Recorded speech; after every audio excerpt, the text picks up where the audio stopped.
Well, up to late evening, there was still uncertainty as to who won the runoff in Western Westmoreland to be the standard bearer for the governing Jamaica Labour Party, the JLP, in the upcoming general elections. At the end of Sunday's voting at the Little London and the Grange Hill High Schools in the parish, no one knew definitely who was the winner. We will have more for you on that later on in the newscast. Meanwhile, the Jamaica Labour Party conducted a selection exercise in Western Westmoreland today where party workers voted to assist the party in determining its candidate for the constituency. Jamaica Labour Party's General Secretary Dr. Horace Chang says the party is satisfied the democratic process worked well and thanked all workers who participated in the vote. Dr. Chang notes that a review of the results will be carried out by the party Secretariat on Monday, April 14. Then the outcome will be formally announced. The Prime Minister was in church Sunday, spreading the news of his leadership and efforts as the political tides rise. The congregation was left with a lesson in godly leadership, divine mission, and the importance of revitalization. Here's Neika Lewis with that report.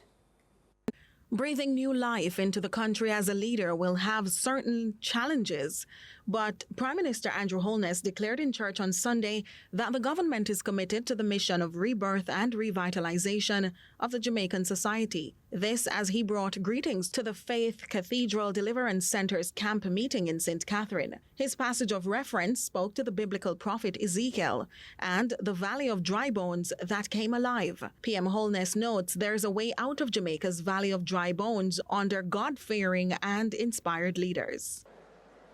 As a government, let us run the economy well so that we can generate the revenues to fix them pothole roads.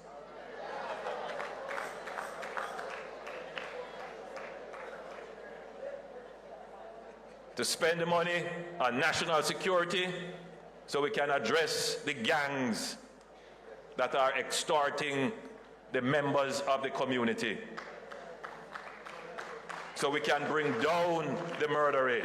He went further to indicate the fix can be applied to all the areas that can spur growth and development among the people, some of whom have been pondering their dry places.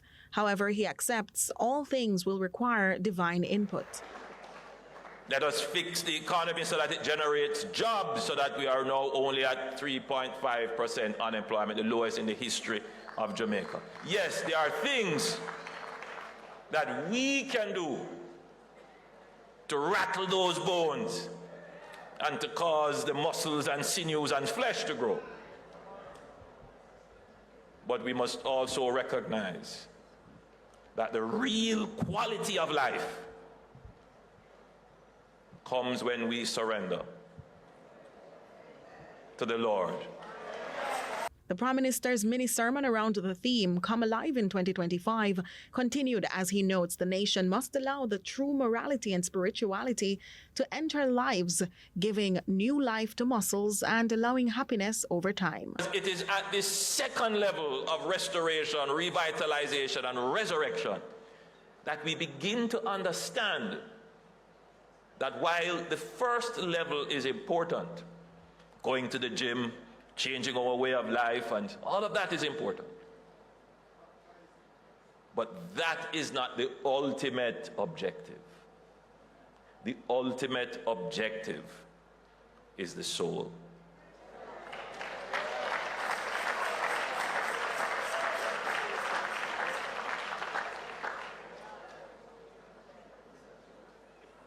And we want our souls to come alive in 2025. Neika Lewis, CVM News.